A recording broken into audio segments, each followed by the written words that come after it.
ವೀರಶೈವ ನ್ಯೂಸ್ಗೆ ಸ್ವಾಗತ. ಇದು ವೀರಶೈವ ಲಿಂಗಾಯತರ ಧ್ವನಿ. ಆತ್ಮೀಯ ಬಂಧುಗಳೇ, ಇನ್ನು ಮುಂದೆ ಬಡವರ ಮಕ್ಕಳು ಇಂಗ್ಲಿಷ್ ಶಾಲೆಯಲ್ಲಿ ಓದಬಹುದು. ರಾಜ್ಯ ಸರ್ಕಾರ ಅಂಗನವಾಡಿ ಕೇಂದ್ರದಲ್ಲಿ LKG ಮತ್ತು UKG ಶಿಕ್ಷಣವನ್ನು ಇಂಗ್ಲಿಷ್ ಮಾಧ್ಯಮದಲ್ಲಿ ಆರಂಭಿಸಲು ಇಂದು ದೃಢ ಹೆಜ್ಜೆ ಇಟ್ಟಿದೆ.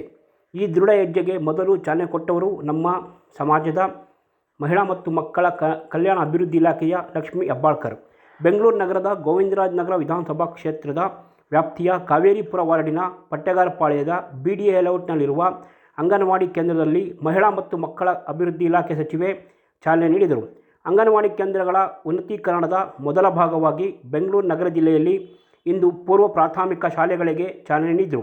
ಇನ್ನು ಮುಂದೆ ನಮ್ಮ ಪುಟಾಣಿಗಳು ಕನ್ನಡ ಮತ್ತು ಇಂಗ್ಲಿಷ್ ಮಾಧ್ಯಮದಲ್ಲಿ ಕಲಿಯಲಿದ್ದಾರೆ. ಇದು ಮೊದಲ ಹಂತದಲ್ಲಿ ನಗರ ಜಿಲ್ಲೆಯಲ್ಲಿ 250 ಹಾಗೂ ರಾಜ್ಯಾದ್ಯಂತ 500 ಅಂಗನವಾಡಿ ಕೇಂದ್ರದಲ್ಲಿ ಪೂರ್ವ ಪ್ರಾಥಮಿಕ ಶಾಲೆಗಳು ಆರಂಭಗೊಳ್ಳಲಿದೆ ಎಂದು ಸಚಿವೆ ಲಕ್ಷ್ಮೀ ಹೆಬ್ಬಾಳ್ಕರ್ ತಿಳಿಸಿದರು. ಇಂದಿನ ಕಾರ್ಯಕ್ರಮದಲ್ಲಿ ವಿಜಯನಗರ ವಿಧಾನಸಭಾ ಕ್ಷೇತ್ರದ ಶಾಸಕ ಎಂ ಕೃಷ್ಣಪ್ಪ, ವಿಧಾನ ಪರಿಷತ್ ಸದಸ್ಯರಾದ ಚನ್ನರಾಜ್ ಹಟ್ಟಿಹೊಳಿ,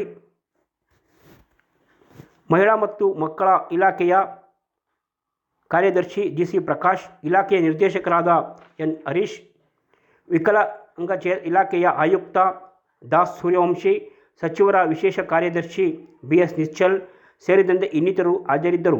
ಗೋವಿಂದರಾಜನಗರ ವಿಧಾನಸಭಾ ಕ್ಷೇತ್ರದ ಸ್ಥಳೀಯ ಶಾಸಕ ಪ್ರಿಯಾ ಕೃಷ್ಣ ಗೈರು ಹಾಜರಿ ಎದ್ದು ಕಾಣುತ್ತಿತ್ತು. ಬಡವರಿಗೆ ಇನ್ಮುಂದೆ ಆಂಗ್ಲ ಮಾಧ್ಯಮದಲ್ಲಿ ಓದಬಹುದು ಎಂದು ಸಚಿವೆ ಲಕ್ಷ್ಮೀ ಹೆಬ್ಬಾಳ್ಕರ್ ತಿಳಿಸಿದ್ದಾರೆ. ಬರೀ ನಮ್ಮ ರಾಜ್ಯದಲ್ಲಿ ಅಷ್ಟೇ ಅಲ್ಲ, ಈ ದೇಶದಲ್ಲಿ ಮೊದಲನೇ ಬಾರಿಗೆ ಅಂಗನವಾಡಿಗಳು ಪ್ರಾರಂಭವಾಗಿದ್ದು ಕರ್ನಾಟಕ ರಾಜ್ಯದಲ್ಲಿ 1975 ಈ ಹೊಳೆನರಸೀಪುರದಲ್ಲಿ ಶುರುವಾಗಿತ್ತು. ಅದೇ ಪ್ರಕಾರ ಇವತ್ತು ಅದು ನನ್ನ ಭಾಗ್ಯ ಅಂತ ಅಂದ್ಕೊಳ್ತೀನಿ. ಸರ್ ಕೂಡ ಇದ್ದಾರೆ. ಮೊದಲನೇ ಬಾರಿಗೆ ಅಂಗನವಾಡಿಗಳನ್ನು ಗೌರ್ಮೆಂಟ್ ಮಾಂಟೆಸರಿ LKG UKG ಅಂತ ಇವತ್ತು ಸಾಂಕೇತಿಕವಾಗಿ ಫಸ್ಟ್ ಫೇಸ್ನಲ್ಲಿ ಅಂತ ಹೇಳಿ ನಾವು ಬೆಂಗಳೂರು ನಗರದಲ್ಲಿ ಉದ್ಘಾಟನೆಯನ್ನು ಮಾಡಿದ್ದೇವೆ. ಸರ್ಕಾರದ ವತಿಯಿಂದ ಬಹಳ ಮಹತ್ತರವಾದಂಥ ಒಂದು ಹೆಜ್ಜೆ, ಕ್ರಾಂತಿಕಾರಿ ಬೆಳವಣಿಗೆ ಅಂತ ಹೇಳ್ಬೋದು. ನಮ್ಮ ಮಹಿಳಾ ಮತ್ತು ಮಕ್ಕಳ ಕಲ್ಯಾಣ ಇಲಾಖೆಯಲ್ಲಿ ಬರೀ ಪೌಷ್ಟಿಕ ಆಹಾರ ಜೊತೆ ಗುಣಮಟ್ಟದ ಶಿಕ್ಷಣವನ್ನು ಮಾಡರ್ನೈಸ್ ಯುಗದಲ್ಲಿ ಮಕ್ಕಳಿಗೆ ಕಲಿಸ್ಕೊಡ್ಬೇಕನ್ನುವಂಥ ಒಂದು ಕ್ರಾಂತಿಕಾರಿಕ ಹೆಜ್ಜೆಯನ್ನು ಇವತ್ತು ನಮ್ಮ ಇಲಾಖೆ ವತಿಯಿಂದ ಇಡ್ತಾ ಇದ್ದೀವಿ. ತುಂಬ ಸಂತೋಷ ಅನ್ನಿಸ್ತಾ ಇದೆ. ಭಾಳಷ್ಟು ಕಷ್ಟಗಳು ಎದುರಾದವು, ಆದರೆ ಎಲ್ಲ ಮೆಟ್ಟಿ ನಿಂತು ಮಾನ್ಯ ಮುಖ್ಯಮಂತ್ರಿಗಳಾದಂಥ ಸಿದ್ದರಾಮಯ್ಯನವರು ಮತ್ತು ಉಪಮುಖ್ಯಮಂತ್ರಿಯಾದ DK ಶಿವಕುಮಾರ್ ಅವರ ಒಂದು ಮಾರ್ಗದರ್ಶನದಲ್ಲಿ 250 ಬೆಂಗಳೂರಲ್ಲಿ ಹೌದು ಇವತ್ತು ಶುರುವಾಗಿದ್ದು 250 ಬ್ಯಾಂಗ್ಳೂರಿನಲ್ಲಿ. ರಾಜ್ಯಾದ್ಯಂತ ಸುಮಾರು 18,000ದಿಂದ 25,000ವರೆಗೂ. ಯಾಕಂತಂದರೆ ಈ LKG UKG ಪ್ರಾರಂಭ ಮಾಡಬೇಕು ಅಂತಂದರೆ ನಮ್ಮ ಟೀಚರ್ಗಳು PUC ಸೆಕೆಂಡ್ ಇಯರ್ ಆಗಿರಬೇಕು, ಡಿಗ್ರಿ ಹೋಲ್ಡರ್ಗಳಾಗಿರಬೇಕು. ಯಾಕಂದರೆ ಆ ಸ್ಕಿಲ್ ಇದ್ದಾಗ ಮಕ್ಕಳಿಗೆ LKG UKGನ ಕಲಿಸಲಿಕ್ಕೆ ಅನುಕೂಲ ಆಗುತ್ತೆ. ಸೊ ಆ ಒಂದು ಕಲಿತಂಥವ್ರು ಸುಮಾರು ಒಂದು 20,000 ಹತ್ತಿರ ನಮ್ಮ ಇಲಾಖೆಯಲ್ಲಿದ್ದಾರೆ. 15,000ಕ್ಕಿಂತನೂ ಜಾಸ್ತಿ ಗ್ರ್ಯಾಜುಯೇಟ್ ಆದಂಥವ್ರು ಇದ್ದಾರೆ.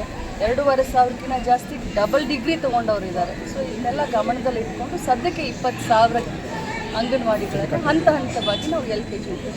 ಮೇಡಮ್, ಈಗ ತುಂಬ ಜನ ಈ ಅಂಗನವಾಡಿಯಲ್ಲಿ ಕೆಲಸ ಮಾಡೋದು SLC ಅವರನ್ನು ಮುಂದೆ ಹಾಕ್ತೀರಾ ಅಥವಾ ಅವರಿಗೆ ಅಪ್ರಿಡೇಟ್ ಮಾಡುವಂಥ ಪ್ಲಾನ್ ಏನಾದರೂ ಮಾಡ್ತಾ ಇದ್ದೀರಾ? ಒಂದು ಮಾತನ್ನು ಸ್ಪಷ್ಟಪಡಿಸ್ತೀನಿ, ನಮ್ಮ ಇಲಾಖೆಯಲ್ಲಿ ಕೆಲಸ ಮಾಡುವಂಥವರು ಸೇವಾ ಮನೋಭಾವದಿಂದ ಮಾಡ್ತಾ ಇದ್ದಾರೆ. ಯಾರನ್ನೂ ಕೂಡ ಕೈ ಬಿಡುವಂಥ ಪ್ರಶ್ನೆನೇ ಇಲ್ಲ. ಇನ್ನೂ ಅವರ ಸ್ಕಿಲ್ ಡೆವಲಪ್ಮೆಂಟ್ ಮಾಡಲಿಕ್ಕೆ ಅವ್ರಿಗೆ ನಾವು ಇನ್ನೂ ಕಲಿಕಾ ವಿಧಾನವನ್ನು ಅವ್ರಿಗೆ ಕಲಿಸ್ಕೊಡ್ತೀವಿ, ಅವ್ರನ್ನ ಅಪ್ಗ್ರೇಡ್ ಮಾಡ್ತೀವಿ. ಅದಕ್ಕೋಸ್ಕರನೇ ಈ ಸಾರಿ ಬಜೆಟ್ನಲ್ಲಿ 10 ಕೋಟಿ ರೂಪಾಯಿಯನ್ನು ಸ್ಕಿಲ್ ಡೆವಲಪ್ಮೆಂಟ್ಗೆ ತೆಗೆದು ಅಂದರೆ ಟ್ರೈನಿಂಗ್ ಆ ಥರ ಟ್ರೈನಿಂಗ್ ಪ್ರೋಗ್ರಾಮ್ ಮಾಡಿ. ಇದು ಕೇಂದ್ರ ಸರ್ಕಾರದಿಂದ ಹಣ ಏನಾದರೂ ಬಂದಿದೆ ಮೇಡಮ್? ಸಕ್ಷಮ ಅಂಗನವಾಡಿ ಅಂತ ನಾವು ಕೇಳಿದ್ದೀವಿ, ಆದರೆ LKG UKGಗಲ್ಲ, ಇದು ಸಂಪೂರ್ಣವಾಗಿ ರಾಜ್ಯ ಸರ್ಕಾರದ. ಮೇಡಮ್, ಕನ್ನಡದಲ್ಲೇ ಇರ್ಬೋದಿಲ್ಲ ನಮ್ಮ ಮಾಂಟೆಸರಿ ಅಂತ ಯಾಕೆ? ತಮಗೆಲ್ಲನೂ ಗೊತ್ತಿದೆ, ನಾವು 2 ಇದರಲ್ಲಿ ಮಾಡ್ತಾ ಇದ್ದೀವಿ, 2 ಇದರಲ್ಲೂ ಮಾಡ್ತಾ ಇದ್ದೀವಿ. ಕನ್ನಡನೂ ಕಲಿಬಹುದು, ಇಂಗ್ಲೀಷ್ನೂ ಕಲಿಬಹುದು. ಈಗ ತಮಗೆಲ್ಲ ಗೊತ್ತು ಯಾವ ರೀತಿ ಮಾಡರ್ನೈಸೇಷನ್ ಹಿಂದೆ ಜನ ಹೋಗ್ತಾ ಇದ್ದಾರೆ. ಬಡವ್ರ ಮಕ್ಕಳು ಕೂಡ LKG UKGಯನ್ನು ಕಲಿಬೇಕು ಅಂತ 80,000 1 ಲಕ್ಷ ಫೀಸನ್ನು ಕೊಟ್ಟು ಇದನ್ನು ಮಾಡ್ತೀವಿ. ಇಷ್ಟು ದಿನ ನಾವು ಇದನ್ನು ಕನ್ನಡ ಮೀಡಿಯಮ್ದಲ್ಲೇ ಮಾಡ್ತೀವಿ. ಮೇಡಮ್, ಈಗ ಬೆಂಗಳೂರಲ್ಲಿ ನಿಮ್ಮ ಗಮನಕ್ಕೆ ಇರ್ಬೋದು, ನಿಮ್ಮ ಇಲಾಖೆ ಅಂಡರಲ್ಲೇ ಬರುತ್ತೆ. ಈಗ ಗೊಂದಲ ಏನಂದರೆ ಶಿಕ್ಷಣ ಇಲಾಖೆ ಮತ್ತು ನಿಮ್ಮಲ್ಲಿ ಈ ನರ್ಸರಿ ಕೆಲವೊಂದಿಷ್ಟು ಪ್ರೈವೇಟ್ ಒಂದೊಂದು ಹೆಜ್ಜೆಗೂ ಒಂದೊಂದು ಏರಿಯಾಗಳಿಗೂ ಒಂದೊಂದು ನರ್ಸರಿ ಶುರುವಾಗಿದೆ.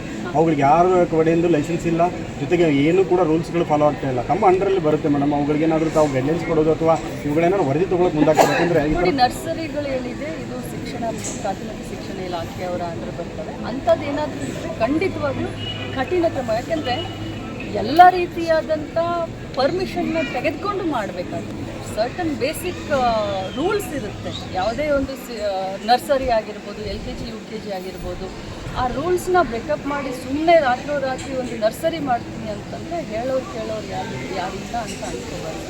ಅಂಥವ್ರಿದ್ರೆ ಖಂಡಿತವಾಗ್ಲೂ ನಾನು ಶಿಕ್ಷಣ ಇಲಾಖೆ ಮತ್ತು ಮಧು ಬಂಗಾರಪ್ಪ ಅವ್ರ ಹತ್ರ ಮಾತಾಡಿ ಕಠಿಣ ಕ್ರಮ ತೆಗೆದುಕೊಂಡು ಇನ್ನು ಮುಂದೆ ನಿಮ್ಮ ಇಲ್ಲ ಈಗ ನಿಮಗೆ ಅಂಡರಲ್ಲಿ ಬರುತ್ತೆ ಮೇಡಮ್. ಯಾಕಂದರೆ LKG UKG ನೀವು ಶುರು ಮಾಡೋದ್ರಿಂದ ಈಗ ಹೊರಗೋದನ್ನೇ ಹೇಳ್ತಾ ಇದ್ದಾರೆ. ನಿಮ್ಮ ಅಂಡರಲ್ಲೇ ಬರುತ್ತೆ, ಮಹಿಳಾ ಮತ್ತು ಮಕ್ಕಳ ಕಲ್ಯಾಣ ಇಲಾಖೆಗೆ ಬರುತ್ತೆ ಅಂತ. ನೀವೇನಾದರೂ ಮುಂದೆ ಆಗ್ತೀರಾ ಮೇಡಮ್? ನೀವು ಮಾತಾಡಿ ಅವ್ರ ಜೊತೆ ಶಿಕ್ಷಣ ಇವತ್ತು ಶುರು ಮಾಡಿದ್ದೀವಿ. ಆ ರೀತಿಯಲ್ಲಿ ಖಂಡಿತವಾಗಿ ಗಮನ ಹರಿಸ್ತೀವಿ. ಮೇಡಮ್, ಇತ್ತೀಚೆಗೆ ತಾಯಿ ಮತ್ತು ಮಕ್ಕಳಲ್ಲಿ ಅಪೌಷ್ಟಿಕತೆ ಉಂಟಾಗ್ತಿದೆ. ಸೊ ಇದನ್ನ ತಡೆಗಟ್ಟಲು ಹೊಸದೇನಾದ್ರು ಪ್ಲಾನ್ ಮಾಡ್ಕೊಳ್ತೀವಿ? ಇವತ್ತಲ್ಲ, 50 ವರ್ಷದಿಂದ ಭಾರತ ದೇಶದಲ್ಲಿ ತಾಯಿ ಮಕ್ಕಳ ಅಪೌಷ್ಟಿಕತೆಯನ್ನು ಹೊರಗೆ ಹಾಕಬೇಕು ಅಂತಲೇ ಇಷ್ಟೊಂದು ಕಾರ್ಯಕ್ರಮಗಳನ್ನ ನಾವು ತೆಗೆದುಕೊಂಡು ಬರ್ತಾ ಇದ್ದೀವಿ. ಬರೀ ನಮ್ಮ ಇಲಾಖೆ ಅಷ್ಟೇ ಅಲ್ಲ, ಆರೋಗ್ಯ ಮತ್ತು ಕುಟುಂಬ ಕಲ್ಯಾಣ ಇಲಾಖೆ ಪೌಷ್ಟಿಕ ಆಹಾರವನ್ನು ಅದರಲ್ಲೂ ಮಾನ್ಯ ಸಿದ್ದರಾಮಯ್ಯ ಸಾಹೇಬರಿಗೆ ಭಾಳಷ್ಟು ಹೆಲ್ತ್ ಬಗ್ಗೆ ಬಹಳಷ್ಟು ಕಾಳಜಿ, ಅದರಲ್ಲೂ ವಿಶೇಷವಾಗಿ ನಮ್ಮ ಇಲಾಖೆ ಬಗ್ಗೆ ಕಾಳಜಿ. ಅದಕ್ಕೋಸ್ಕರ ನಾವು ಎಗ್ಗನ ಮೊಟ್ಟೆಯನ್ನು ಕೊಡಬೇಕು, ಕ್ಷೀರಭಾಗ್ಯವನ್ನು ತೆಗೆದುಕೊಂಡು ಬಂದು ಮಕ್ಕಳಿಗೆ ಮತ್ತು ಬಾಣಂತಿಯರಿಗೆ ಮತ್ತು ಬಸುರಿ ಹೆಣ್ಣು ಮಕ್ಕಳಿಗೆ ಸೊ ಅನೇಕ ಕಾರ್ಯಕ್ರಮಗಳಿದ್ದಾವೆ. ಇದೆಲ್ಲ ನಾವು ಕಂಟಿನ್ಯೂ ಮಾಡ್ತೀವಿ. ಏನಾದರೂ ಚೇಂಜಸ್ ಮಾಡುವಂಥದ್ದು ಈಗ ಹಾಸ್ಪಿಟಲ್ಗಳಲ್ಲಿ ಅಲ್ಲಿ ಏನಾದರೂ ಬದಲಾವಣೆ ತರುವಂಥದ್ದು ಮಾಡ್ತೀವಿ? ಮಿಲೆಟ್ಸ್ನಷ್ಟು ಇಂಟ್ರೊಡ್ಯೂಸ್ ಮಾಡಿದ್ದೀವಿ ಸರ್. ಯಾಕಂದರೆ ಪ್ರೋಟೀನ್ಗಳನ್ನು ಇದು ಮಾಡಬೇಕು, ವೀಟ್ ಬೇಸ್ಡ್ ಫುಡ್ ಮೆನ್ಯೂನ ಇದು ಮಾಡಬೇಕು ಅಂತ ಕೇಂದ್ರ ಸರ್ಕಾರ ಹೇಳಿದ್ದಾರೆ. ಸೊ ಮಕ್ಕಳಿಗೋಸ್ಕರ ಮಿಲೆಟನ್ನು ನಾವು ಇಂಟ್ರೊಡ್ಯೂಸ್ ಮಾಡಿದ್ದೀವಿ. ಗೋಧಿ ನುಚ್ಚು ಕೊಡ್ತಾ ಇದ್ದಾರೆ, ನುಚ್ಚು ಸುಮ್ಮನೆ ಇದಕ್ಕೆ ಒಂದೇ ಉತ್ತರ ಹೇಳಲಿಕ್ಕೆ ಬಯಸ್ತೇನೆ. ವೀಟ್ ಬೇಸ್ಡ್ ಮೆನ್ಯೂ ಅಂತ, ವೀಟ್ ಬೇಸ್ಡ್ ಫುಡ್ಡನ್ನು ಕೊಡಬೇಕು ಅಂತ ಕೇಂದ್ರ ಸರ್ಕಾರ ರೂಲ್ಸನ್ನು ಕೊಟ್ಟಾಗ ಅದರ ಪ್ರಕಾರ ನಾವು ಹೋಗ್ತಾ ಇದ್ದೀವಿ. ಯಾಕಂದರೆ ವೀಟ್ ಬೇಸ್ಡ್ ಆದ್ರೇ ಒಳ್ಳೆಯದಾಗುತ್ತೆ ಮಕ್ಕಳಿಗೆ, ಪ್ರೋಟೀನ್ಸು, ವಿಟಮಿನ್ಸು, ಮಿನರಲ್ಸು. ಸೊ ಆ ಪ್ರಕಾರ ನಾವು ಕೊಡ್ತಾ ಇದ್ದೀವಿ. ಕೇಂದ್ರ ಸರ್ಕಾರ ಏನು ನಮಗೆ ನಿರ್ದೇಶನ ನೀಡಿದೆಯೋ ಆ ಪ್ರಕಾರ ಕೊಡ್ತೀವಿ.